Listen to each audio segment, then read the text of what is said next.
Καλησπέρα σας κυρίες και κύριοι, σας καλωσορίζουμε σε αυτήν την μαγευτική βραδιά εδώ στο Σαντιάκο Μπερναμπέου. Το γήπεδο είναι κατάμεστο, οι οπαδοί είναι, τι να σας πω, πρέπει να ήσασταν εδώ να τα ακούγατε τα συνθήματα.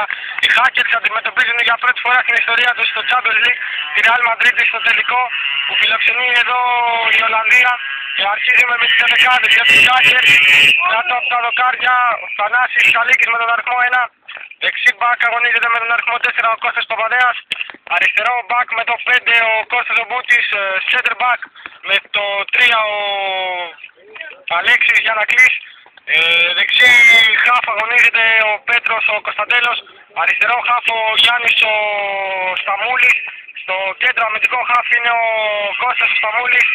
Και στην επίθεση στο βαρύ πυροβολικό της ομάδας ο center for που έχει κερδίσει πολλές εμπιστοσύνες και έχει βάλει τα πιο πολλά γκολ ο Στράτος ο Θοδωράκης. Και το αστέρι της ομάδας με το νούμερο 15 ο Γιώργος Λαραβάνος θα αντιμετωπιστεί από τους αντιπάλους ως δεκάρι. Και αυτή η ομάδα της Real αντιμετωπίζεται με σοβαρότητα από τους παίκτες του Hackers για να δούμε τι θα γίνει. Και καλή αναπεράσματα.